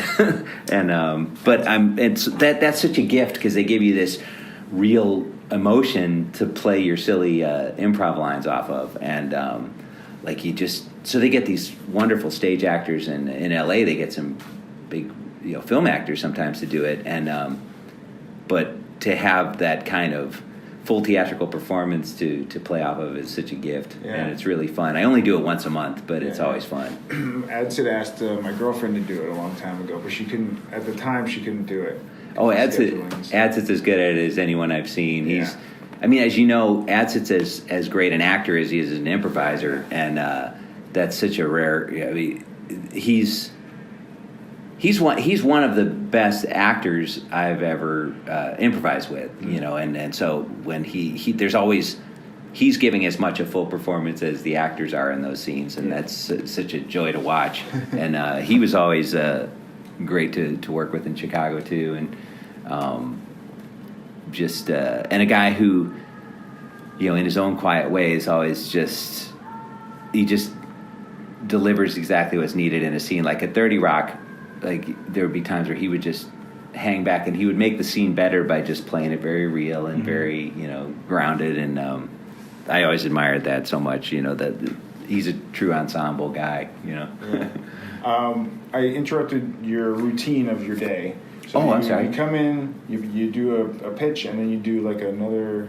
Yeah, we do the pitch, and then we do the main meeting with Stephen and our producers and various department heads, and kind of lay out, and Stephen decides what he wants the assignments. And our head writer, Tom Purcell, who was another Improv Olympic Second City guy. Tom was I knew Tom originally in Chicago. He's kind of Stephen's right-hand man in terms of, he's our executive producer who / head writer. We have two head writers, Opus Moreski and Jay Katsier, but I know Opus from LA. Oh yeah, Opus is great. Yeah, Opus and Jay, they always blow me away with their ability to write off of political stuff. And Tom's always been a super smart political guy. He almost has a lawyer's mind too, like a steel trap mind, like Stephen does for details. And but Tom and Stephen will decide what they want the assignments to be, and then usually we break into groups of two and work on individual chunks of material, and then it all gets pieced together into what usually forms into the monologue. And some stuff will fall by the wayside, and some stuff we'll say, well, that could hold till tomorrow or whatever. But there's it's usually and then during rehearsal, we have rehearsal in the afternoon, and we usually shoot a cold open or something sometime in the afternoon too. That's when I end up putting on weird costumes and stuff. And then we have a rewrite after rehearsal, and we rotate as to who goes into the rewrite room with Stephen and Tom, and the writers usually go in one at a time. Each day it's like your turn to be the rewrite person, and you go in there and you sit there, and then if they want changes in jokes, the jokes will get sent up here, and we all try to work on alternate lines, like say, oh, I like this area, but this line could be better or whatever. And so then we work on the rewrites, and then at around 5:30 it kind of has to just be set, and that's what the show is. What it is. Yeah, it's like Lorne Michaels used to say about SNL, the show doesn't go on because it's ready, it goes on because it's 11:30. And that's really, we're basically doing a live to tape show. Yeah. And that's pretty much it. And so it's pretty exciting. It is. It's very exciting, and it's also liberating in a way to know that you can't really second guess it too much at a certain point, because it's like I think if you were working on a screenplay and you had no deadline or whatever, you'd be you'd second guess yourself a lot and sit there, and you could agonize over one line for 3 months, and I know people do, and I admire the people that go through that. But there's an element it's almost a relief sometimes to know, well, we can only do that until 5:30, and then you got the next day to worry about. And you always want it to be as good as it can be, obviously, but you have to let it go at a certain point. It's like letting your child go off to college. And how did you get the job here? Well, because you were working at Conan for like 20 years. Yeah, and that was kind of odd. Even getting that job at Conan was kind of weird, because I was working in Chicago, at Second City, and one of the writers broke his leg really badly and couldn't even come in. Tommy Blacha, one of the funniest. Tommy, I know. Oh yeah, you know Tommy? Yeah. Tommy's one of the funniest guys I've ever met, but he broke his leg so badly that he couldn't even come in. He had like steel rods through his leg and stuff. And they said, we should probably bring out someone to come out for like a 13-week cycle. And to Conan? To Conan. This was in '97. So he was working on Conan, and he was supposed to fly out, but broke his leg. No, Tommy was working at Conan. Okay. He was from Chicago. I knew Tommy originally through Andy Richter, because Andy was an improv friend of ours, and Tommy was a good friend of Andy's. And Tommy was always the funniest guy that we only saw once or twice a year. We'd like go, that guy's hilarious. Why don't we see him more often? And then we'd go into a liquor store, and Tommy would be working at the liquor store or something. Like he would show up in the most random places. Right. And but he's one of the funniest people I've ever met. But he had broken his leg, and they said we need to have someone come out probably for 13 weeks just to fill in for Tommy. And some of the guys recommended me thankfully, like Brian McCann and those guys and Tommy and those guys recommended me, which is nice. And I came out originally thinking I was going to be there for 13 weeks. I sent in some ideas, didn't expect to get the job, and they liked it enough to bring me out for that first cycle. And then luckily they liked what I was doing and kept me on, and it ended up being 18 years, which is crazy. Did Tommy go back to the Yeah, day? Tommy came back. Okay. And luckily at the time, because they had to kind of convince NBC to keep an extra writer, but at the time I think NBC was doing well enough to keep a Writers Guild minimum. A guy who's making Writers Guild minimum, it just probably seemed like peanuts at the time, right. During the days of Seinfeld and Friends and all that stuff. I probably seemed like coffee filter money, So it was, so luckily, that turned into 18 years, which is kind of crazy. And then with Stephen's show, we'd always kind of been feeling a pull back to New York. We still had our house here. We'd been renting to Miriam. Yeah, me and Miriam and my daughters. So my daughters were both born in New York. It's because you had to move out to L.A. for Conan's TBS, or I guess the Tonight Show. Right. And then that turned into the TBS show. So you were out there for a year or two? I was out there. I ended up being out in L.A. for 6 years total. Okay. But this is so crazy. We came out originally for the Tonight Show, and when that blew up, we didn't know what was going to happen, and my family was really missing New York, so I moved them back to New York, and I stayed there just to see what was going to happen. Okay. And that ended up turning into, I was out there for 2 years without them, actually. I would fly back and forth and do this long distance thing, which is crazy. Yeah. And then they came back out to L.A. for the last 3 years we were out there. We were living in Burbank and working at Warner Brothers, which I was probably the only person in L.A. that walked to work, which is nice. It was like 20 minutes walk to Warner Brothers. But then we were feeling a real pull back to New York. We still had our house here, and we'd been renting it to someone. And when we heard Stephen was going to be taken over for Letterman, I just thought I'd reach out just to see if they thought it would be a good fit. And Stephen, to his credit, Stephen and Tom were saying, we'd love to have you. If it's okay with Conan, we don't poach people and stuff. Yeah. And I had so much respect for that. And I wouldn't have wanted to do it if it weren't okay with Conan, too. And luckily, Conan was so nice about it. And he said, I understand, he loves Stephen. They're friends. And he also said, I understand you thinking the move is right for your family. And It must have been really hard after so many years. It must have felt like a breakup almost. It was a really, I was worried that it was going to feel like a breakup. And it felt more like hey man, it's been great to work with you and come back and see us, that kind of thing. So that ended up being, I was hoping it would turn out exactly the way it did, which is that he gave me his blessing and was just like, hey, Stephen's great.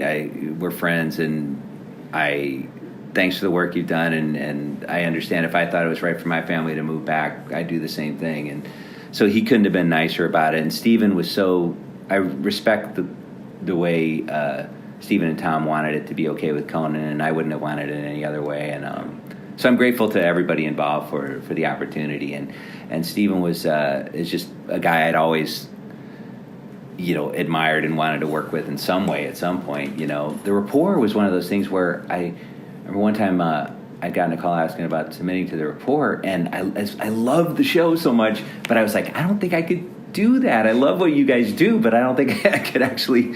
I would watch it and just go, I don't know how they do this off of the political stuff. And so it has been a challenge to try to do that every night, but I've been enjoying it too, and enjoying the challenge of trying to do it. But it's not necessarily what I'm naturally most skilled at or most inclined to do, but I do love giving it a shot, and I have the highest respect for the people I work with, and they I think we all kind of contribute in our own way. Everybody has their strengths. You're the voice of God. Oh, that's always fun to do. Right? Yeah, I do God. It was funny too because Tim Lukey, who created the God puppet, that was kind of put together at the last second, and it ended up looking kind of like almost like a Monty Python God. Yeah, it does. But it was that part of the reason for that was because it was done with such short notice, and it ended up. I kind of enjoy the kind of simplicity of the look of it. It's basically just a painting with an open. Well, it's amazing this technology they have now. I put a thing on my head that maps when my mouth is talking. So when I move my mouth, God moves His mouth, and that's actually how we used to do hands too, right? Can you? Yeah. Well, actually, that's done with computer keys. Okay. The hands are not done by me. We usually have Tim Lukey, who is our animator, who's now doing the Cartoon Trump show on Cartoon President show on Showtime. He's that's been his main job since they started that up. But he would do and now we have this new guy, John Henry, who does the same thing. He'll add little gestures, or if we say we want God to lift up a rock album, or put on some sunglasses, so they'll build an effect where God puts some sunglasses on or something. And so it's always fun to do. And what I really especially love doing about the God bits is what I also love doing about bits we used to do at Conan, like Wiki Bear or silly bits, where when we would go off script, it's often the most fun, because like sometimes a line will get a little bit flubbed and you end up improvising a little. Yeah. Stephen and Conan both being improvisers, that's a lot of the joy of it, is just knowing that if something goes a little off, that could end up being the most fun part of the bit, you know? Because Stephen is an improviser, obviously, and so was Conan. Conan came out of the Groundlings classes and stuff, so he loves when things go off the rails. Yeah. And I think Stephen does too. Or they'll definitely have fun with it when it happens. Yeah. You know? That's so cool. How are we doing on time? Oh, fine. Thanks, man. You okay? Yeah. You have I looked on your Twitter. You had a picture up that you put up a while ago of Bill Murray with Del Close. Oh yeah, that was it. Before he died. I was not there that night, but it was Del's what they call the living wake sort of thing. Okay. It was the night before Del died, I believe the night before. Yeah. And they had a party for him at the hospital. Yeah. That I heard that Bill Murray actually.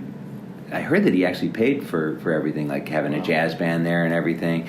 And Harold Ramis was there, and Susan Messing and Kevin Dorff and the UCB guys called in and stuff. And I wasn't unfortunately as close with Del as a lot of those guys, but I did get to study with him a little bit. And he's a fascinating guy, no doubt about it. But Del, and a lot of these people like John Belushi, called Del the biggest influence their biggest influence in comedy, which is. And I know that so much of what we've done obviously wouldn't have been possible without.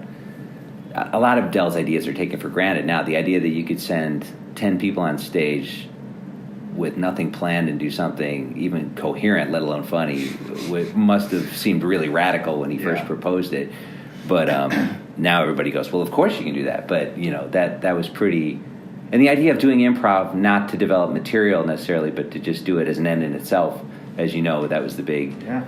difference between him and Bernie Solins, who is one of the co-founders of Second City. Bernie saw improv as a tool to develop material, and Del saw it as an end in itself, an art form. Yeah. And they're both valid points of view. I happen to side more with Del, even though I have the highest respect for Bernie. Bernie was a great figure, in Chicago comedy and world comedy with SCTV and everything. But Del had a big impact on SCTV and a lot of that stuff himself with his. He was such a free spirit and such a unique thinker, You love SCTV. You've brought it up a bunch of times during this interview. Yeah, I honestly wonder if I ever would have gotten into comedy if it weren't for stuff like SCTV, Monty Python, early SNL. That stuff. SCTV, though, in its own weird way, and Conan and Stephen have said similar things, that felt a little like it was... Like SNL felt like it belonged to everybody. I mean, it wasn't necessarily a mainstream show or anything, but it felt like it was kind of this really cool, hip thing that everybody was talking about, at school. But SCTV at the time, anyway, when it first started, felt like almost like a secret, like a club that you and a few friends of yours knew about, and it was almost like liking the Velvet Underground or kind of an underground band that. Not everybody knew about it. I don't mean to sound like a hipster or something, but it felt like it was almost. I was like more of a nerdster because it was sort of like I was more like a. You're a comedy nerd. Yeah, I really was, and I think most like Conan said when his brother said, "There's this show that comes on after SNL. Have you seen it? You got to see this show. It's like a half hour long and it's Canadian. Yeah, and it's weird and it's really low budget." And I remember, I'll never forget, Julian Rabus, Harold's brother, actually works here at our show with us, and he looks just like young Harold, and he's a great guy. And I told him, I said that I'll never forget the first time I saw SCTV. It was his dad doing Officer Friendly, and it was this really low budget, but it was so funny and so smart. And I was like, but you felt like you kind of stumbled upon a treasure chest in a cave, like again, I get corny a lot, but that's how it felt. It felt like someone had given you, told you a secret, and you just discovered this thing, because there was no promotion for that show. Right. Like, it just That's came how I on after. discovered it. After SNL, I was like, what is this? And that's how I discovered it, too. Yeah, and then later it was an hour and a half show or whatever, but when it started, it was that like really low budget, and it was called Second City Television at the time. It had the logo that looked like Second City, and I didn't even know what Second City was at the time. Yeah, I was like, wait, there's a theater that has the same name as that show. And then when I discovered Second City, it was like going to the Vatican for me. When I was, as a young comedy nerd, I was like, oh my God, I can just walk into this place and I can go up the stairs. And I remember the smell of the beer, the smell of beer and cigarettes and just the history of the place. To this day, when I go back, the sense memory when you just walk in and smell Second City, it never really leaves you. It's I get that same rush when I go back there, of nerves and excitement. Do you get to go back often? Not as often as I'd like. I've gone back in fact, I don't even think I know anyone in the current resident companies. They're all like at least 20 years younger than me. Yeah. And I used to know at least one or two people, and now I don't think I know anybody. They're all kids to me. Well, you have multiple Emmys. I have one Emmy, but you thank do? you for mentioning it. We got nominated a lot. We would lose every year, and then... Oh, I'm sorry. You got multiple WGA. Oh, yeah, we won a few of the... Yeah, Yes. you got like 5, according to 5. IMDb, anyway. That's actually right. Yeah, actually. I was very grateful to win all those, or to even be nominated, but it was funny with the Emmys because we would lose every year. I was grateful to get nominated because we got to go out and see... It's awesome that you got nominated from 1998 all the way every year to 2011, and then you won in 2007. Yeah, we won, and the one year we won, I wasn't there because I was doing a ASCAT show at UCB because we lost every year. So and we usually would go out because we had Monday off from work, but that year we were going to do a show Monday, so only a few of the writers went out. They're like, and I was at UCB doing ASCAT. And I was like, well, we always lose, And my dad texted Miriam. She was doing the show with me, and she goes, you won. And I was like, you're kidding. No way. Like, it seemed completely out of the realm of possibility. Did you go back the next year and like, all right, this year I'm going to be there? I never expected to win because we always lost. But it was always fun to go out there. Like, we'd go to Keckner's house for a barbecue, or Finn's. Like, that was the great thing about going to the backyard of Pat Finn or Dave Keckner's house is, like, you're kind of back in Chicago in the summer. Yeah. Except it might be February, and you're there. But that was the great thing when we were living out there, was to have that Chicago community out there. Made it so... Yeah. Because LA, felt so alien to me when I first got out there, but the community is so wonderful there with for comedy, and all our old Chicago and most of our New York friends live there now. So, like, I know maybe it feels sometimes like I know 2 or 3 people still here in New York. Everybody's in LA, which is great for the people there, and I do miss our friends. But we love living here in so many ways, but I do miss the community out there. You live upstate a little, right? We live up in Westchester County, and it's only about a 40-minute train ride every day. But it's not bad. You're sort of getting out of the city, but you aren't so far removed that it feels like a huge trek every day. So it's just kind of so it's not a bad commute, and it's always nice. We were out in LA in September, and I got to see a few of our friends, and it's always a treat to see him again. But it's so funny to when I think about all our old Chicago friends and how we all have kids now. And like, I would go to it was so weird when we were out in LA. My daughter Colette was in the same school as Keckner's kids, Pete Holney's kids, Pat Finn's kids, Matt Walsh's kids. Matt Walsh lived like 2 blocks from us. Mike Coleman lived 2 blocks from us. Pat Finn lived 2 blocks from us. So it was like this little Chicago improv community out there. Funny. Yeah, which made it feel a lot more comfortable and made us feel at home. And you have two dogs or 1 dog? 2 dogs, yeah. You have 2 dogs. Got a big golden retriever and a little scrappy terrier mutt. You have such a funny picture on your Twitter where the dog is sleeping and there's mail resting on the dog. That was in Burbank. Darby, he was so lazy that the mail would come through the door slot and it just would flop on him, and he was too lazy to move, so the mail just sat on top of him. That was completely undoctored. That was very real. All right, so, and you grew up Catholic. Yeah. Right? Are you pretty religious now? I mean, Stephen's Christian, or Catholic, I guess. He's Catholic. Yeah, he's very. I think it's a big part of his life. But for me, I got to be honest. I'm a little bit of a lapsed Catholic. You know, me too. But it's in my bones. You know, like F. Scott Fitzgerald said, you never really get it out of you. You know, if you're, you never really get the church out of you if it's put in there. And I went to Catholic school and Catholic high school. So, and I certainly have all the guilt of a practicing Catholic, and but I also most of the time I often think of the Iris DeMent song "Let the Mystery Be" is kind of definitive for me in terms of nobody really knows what's out there, or there could be it could be that there's a God either. And it's one of those things where I've kind of come to terms with the fact that I'm okay not knowing all the answers, and but I respect anyone who has faith of any kind. You know, if they're approaching it sincerely and not pretending to the way Trump does, which makes me want to throw up. The idea of like how these evangelists defend Donald Trump and call him a man of faith makes me want to bash my head on the wall. But when someone's genuinely a person of faith, even George W. Bush, who I had no respect for in almost every way, I always believed he was sincerely someone who believed in God. And so, you know, but Trump like pretends to for political reasons. I don't mean to get all preachy here, but please. But I think anybody that sincerely pursues it, whatever they feel in their heart to be the way things are, I have nothing but respect for that. I feel almost like just I don't know, and but I definitely culturally am a Catholic for sure, Irish Catholic all the way. Now, and I read that you used to draw cartoons. Yeah, I used to draw. Do you still draw? I draw just for fun now, but I drew obsessively when I was a little kid, and I used to idolize all the Mad Magazine artists. Oh, yeah, me too. And stuff like that. Mort Drucker? Oh, Mort Drucker was my hero. Me too. Oh, I used to try to draw noses like Mort Drucker and Jack Davis, and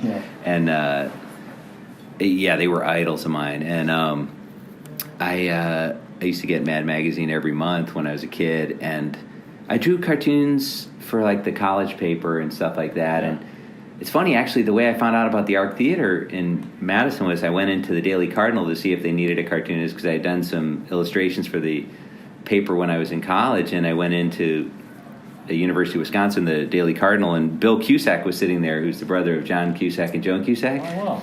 And I didn't know him at all, but I had seen him in an Arc Theater show that a friend of mine had brought me to, and I said, hey, I saw you in a show Saturday. It was really funny. And I had gone in there he was drawing cartoons, and I said, I came in just looking to see if they needed cartoonists. And he ended up saying, oh, you know, we're actually, I said, I just took an improv class in Chicago, and it was fun. And he goes, well, you know, they're starting up a new group, a new kind of short form group. And so he's the one that he'd never remember that. He wouldn't remember me. But he told me about, so I have him to thank in a weird way for ending up in that group with Chris and those guys, because I didn't know they were auditioning. You know, a friend of mine from grad school had taken me to see the show, and Bill just happened to be in it. I guarantee he wouldn't remember that in a million years. But it's weird how these people have an impact on your life in little ways you never expect. Yeah, totally. And you wrote for a White House Correspondents' Dinner? I never actually worked on that, but some of the writers here did. Stephen. Your credit? Oh, I'm sorry. We did toss some jokes in for that. Yeah, I'm sorry. For Conan, right? Yeah, for Conan, and then when Stephen. Trying to remember if I ever. Yeah, I tossed some jokes in. I don't think I ever. 2013. Yeah, that would have been Conan. Yeah, we probably tossed some jokes in. I don't know if anything I wrote ever got in there at all. I think we tossed some jokes in to help out whoever was hosting that year. It wasn't maybe. Oh God, I'm embarrassed that I don't even remember the details of this. I was certainly never like an active. Like, I certainly don't think I contributed anything worthwhile to any of that stuff. But I've written for some of the award shows that, like the Emmy, when Conan hosted the Emmys twice and Stephen hosted we were all tossing stuff in for those shows. But for the White House Correspondents' Dinner, I couldn't say for sure if anything I wrote ended up in there. Maybe it did. I'm sorry. It's kind of lost in the shuffle. That's okay. That's funny.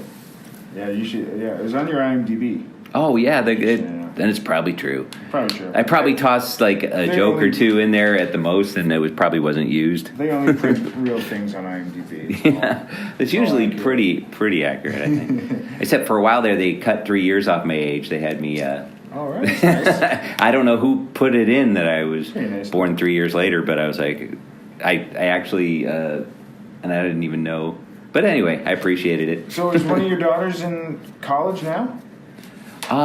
She's taking some classes in Chicago, sort of figuring things out, and my younger daughter's a sophomore in high school. Yeah. And we're just sort of, it's kind of surreal to think about them both being, we're almost at the stage where we could be empty nesters, which is very strange. Do they watch you and your wife improvise and stuff? They've never come to an improv show. What? No, but they. It's funny. I think they enjoy watching some clips on YouTube and stuff now and then. But it's funny how the kids don't. It's funny when it's your parents. You're probably like, oh, that's my. Like it's funny. Nancy Walls, who was in our turn, she's married to Steve Carell now, and she said that her kids never really watched The Office, and I'm like, how could they not watch The Office? They go, but that's just dad, dad and mom. Like, who wants to watch my dad? And I'm like, but their dad's Steve Carell. He's the funniest guy in the world. But I think they love their dad. But it's like, why would we want to watch dad? Why would we want to watch dad make jokes? It's just like. But I was completely stunned that they weren't like as familiar with The Office as we all are. But she said they watch Parks and Rec and others. I'm like, wow. And it's funny. Nancy just told me that their daughter was looking at University of Wisconsin and trying to figure out where she was going to go to school, and I was just like, oh my God, I can't believe our kids are this age, and it was so weird. I remember just the idea that we're old enough to have kids almost as old as we were when we all met is very, very strange. Because you're 50? I'm 53. You're 53. Yeah, okay, yeah. That's why they shaved 3 Yeah, the IMDb. I have no idea who put that in there or how that even works. But someone had put it in that I was born in *67, but it was '64. So I was like, thank you. No, I don't care. Ballpark it. Yeah, I tried. I think I tried to. I have no idea how that ended up in there. That's so funny. Do you wish your kids would have an interest in seeing you perform? I think they've enjoyed watching, things at times, but I'm fine with whatever they want to do. I think they have interest in it when they see it. Like Nora would, my two daughters would mention some sketch that a lot of times they see it when someone they know shows it to them. Like, hey, there's this silly sketch. I think isn't this your dad doing this bear voice? And so it'll be like they find out about stuff the way they find out about other stuff. Just through their friends or whatever. But no, I think it's just perfectly normal that if it's your parents, you're just like, you almost have to find your own thing, and it's perfectly natural. Like, not in any way to compare what I do to someone like Paul McCartney, but I saw an interview with Paul McCartney where he said he'd be working on a song, and they'd be like, "Dad, stop it! We're trying to watch TV." It's like Paul McCartney, one of the Beatles, is working on a song, but to them, it's just Dad making some noise. So, I think to me. Luckily they have an appreciation for comedy and stuff like that, but I don't know if they really care that we do it or what we do exactly. Like, my daughters were so excited. The reason they were excited to meet Conan was they found out he had met Ashley Tisdale, who'd been in some of the Disney movies. Oh my God. So that's how they know everything was filtered. At the time, they were like 10 or whatever, and they were... So their whole world was Disney Channel at the time, so... Like when John Krasinski had been an intern of ours at Conan, and he was in the lobby one day when they were filming some office. John Krasinski, he was an intern? Yeah, he was an intern. So was Mindy Kaling and Ellie Kemper, and they're all just zooming right past us. But I'm happy for them. Luckily, they're all nice people. Yeah. But John was there, and he, my daughter was excited that he did the voice of the prince in Shrek. In Shrek 3 or whatever. Oh, he did. So that was what excited her. It was not that he was on The Office or that he was in movies or whatever. She was like, I was like, "This Johnny, he's in Shrek," and they're like, "Really?"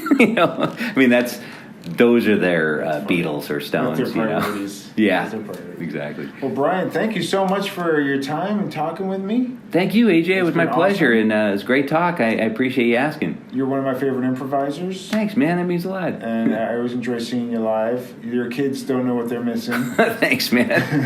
I hope they hear this. I'll force them to listen. I'll find them on Twitter. Yeah. I feel guilty. I'll just slip it onto their iPod. Speaking of Twitter, do you want to plug your Twitter?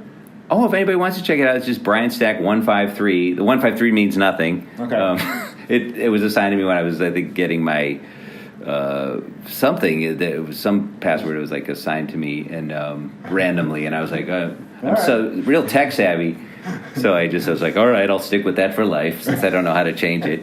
Right. So yeah, for some guy, don't expect it to make any sense. But yeah, Brian Stack 153.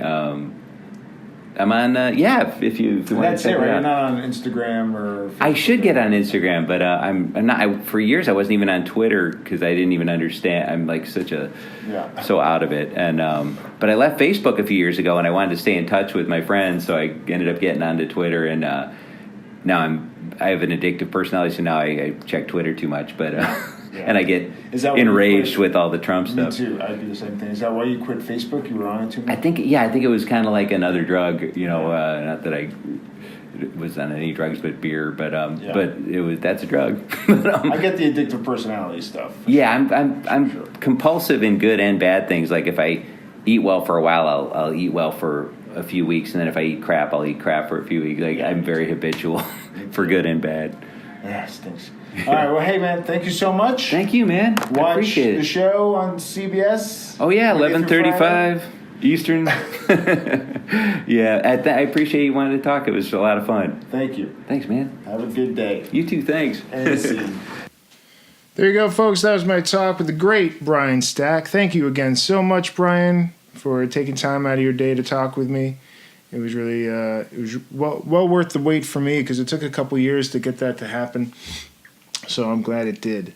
Once again, watch Brian on Stephen Colbert Show for 5 days a week, and one more time for my plugs: EJ Scott and at EJ Podcast on Twitter, EJ Scott 1106 on Instagram.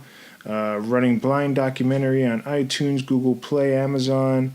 EJScott.com is my website. You can find me. I have public Facebook pages and stuff like that.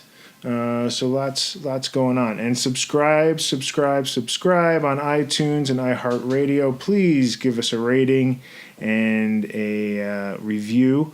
The more positive, the better. And check out my past podcasts and don't miss any that are coming up. I have loads of them, lots of great guests, lots of great stories, good times. And that's it for now. Thanks so much for listening, and we'll see you next time.